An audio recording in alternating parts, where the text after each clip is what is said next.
This morning I booked a cab.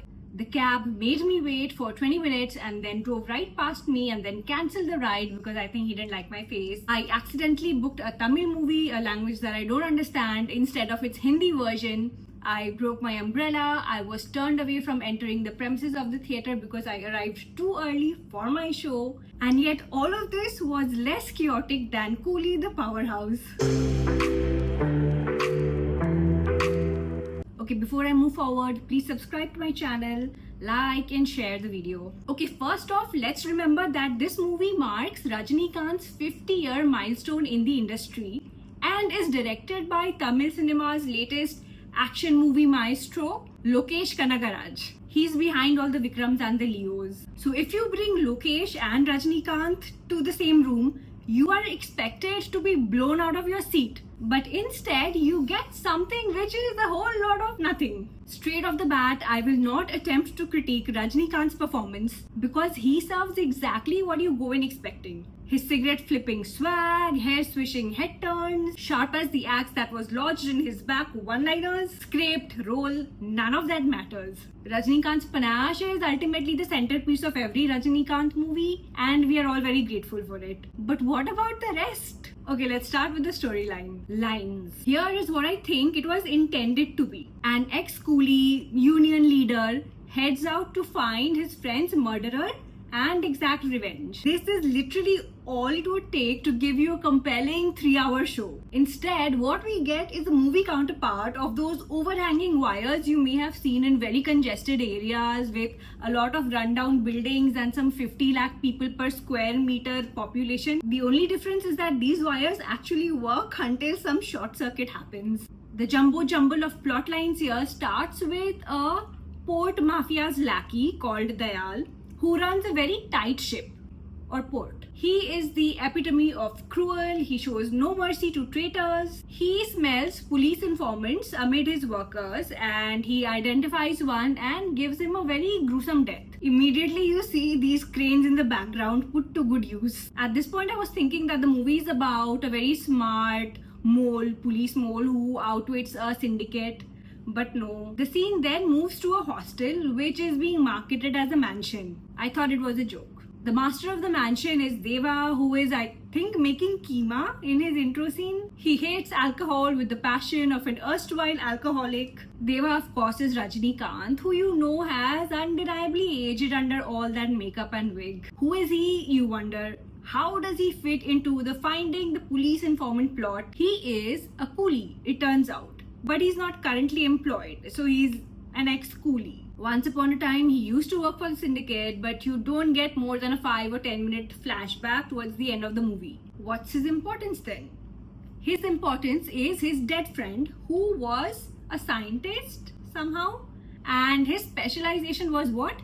Cremation tech. He also had 3 daughters who look nothing alike. One of these daughters is Shruti Haasan and you pray she doesn't end up as Rajinikanth's love interest.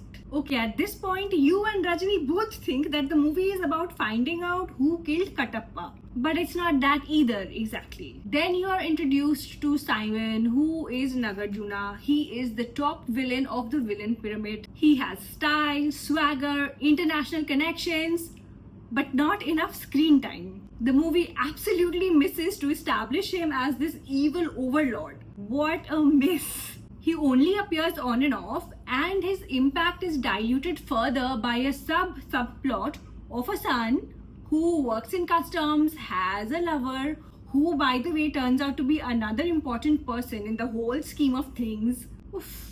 Simon, by the way, was smuggling luxury watches, but somewhere down the line the writers decided this is not scary enough, so let's make him sell organs in the black market as well. It's cute. See, I could go on forever, but I have a hair appointment and it's raining outside and I need to hurry. So here's a quick list of the things that totally baffled me about Coolie. The Powerhouse. What is the Powerhouse? It is a bottle of alcohol, which type I don't know. Whiskey, rum. It appears twice in the movie and has no bigger role to play. It has no role. It's a bottle. It's not even Rajinikanth's nickname. The director, Lokesh Kanagaraj, generally is great with balancing substance with scale, but this time seems to have lost the substance folder. I was expecting the story of an underdog coolie who's taking on a corrupt syndicate to be very gritty, political, and full of tension. Except it's none of those things. Instead, I got a series of action set pieces held loosely together by dialogue that could have been written by AI, prompted by a North Indian who has seen 5 South Indian movies in his life, 4 of which were directed by Lokesh. He's my friend. I call him Lokesh. The workers' struggle element is more of a wall poster in the background for decoration, barely to be addressed again. While the first half is clearly about who killed Deva's friend Rajashekhar, the second half is about who gets to Preeti first. Preeti is constantly on the run, and after a point, even Preeti forgets who she's running from and why she is running at all. The supporting cast is a wasted talent club. Upendra is all charisma, no character. He emerges from room 114 as the cooliest of coolie, the final boss of blue collar strength, and beats up an entire army of gundas who, by the way, what were they doing in that mansion? They didn't just barge in to beat anyone up. They didn't go to abduct the other 2 daughters of Deva's friend. They literally booked rooms and paid money, and they were just staying there till the time was right to come out of their room and do whatever, wreak havoc. How polite. Rajashekhar was also a coolie with Deva back in his young days when he had hair on his head. Now he's a scientist?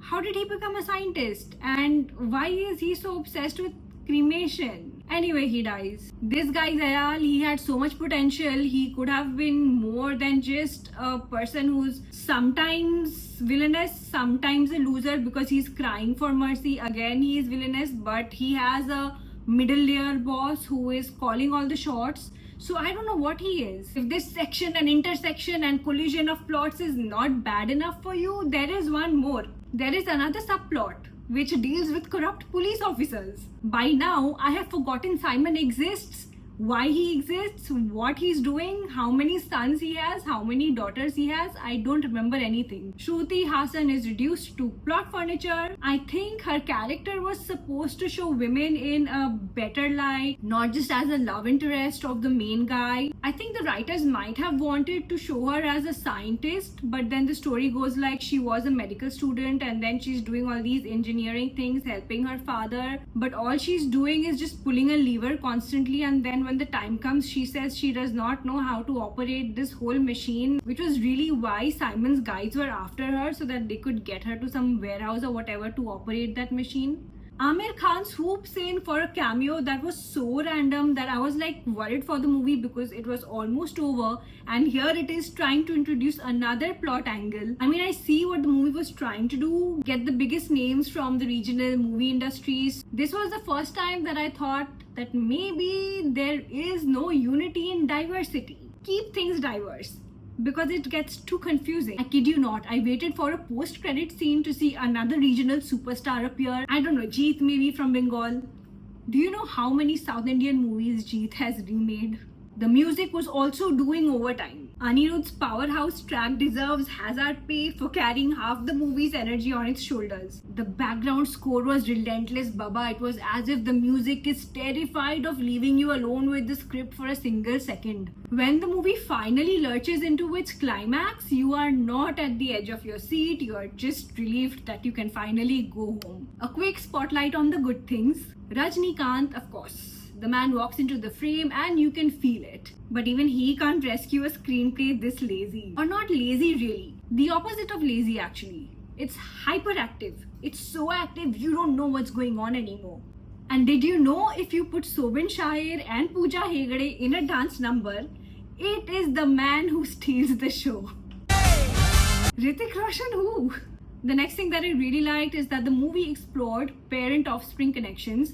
There were also several twists and surprises in the story which did not make a lot of sense, but it did have shock value. The final good thing about the movie is the pack of huskies that precedes Amir Khan's entry because they were so cute and fluffy. Watching Coolie the Powerhouse was like ordering this really fancy cocktail which comes in this really fancy Instagrammable glass but turns out to be mostly ice. Rajnikant deserved better, the cast deserved better, and the Rajnikant fandom deserved deserved better. But my thirst for disappointment doesn't end. I am going for War 2 today. Wish me luck.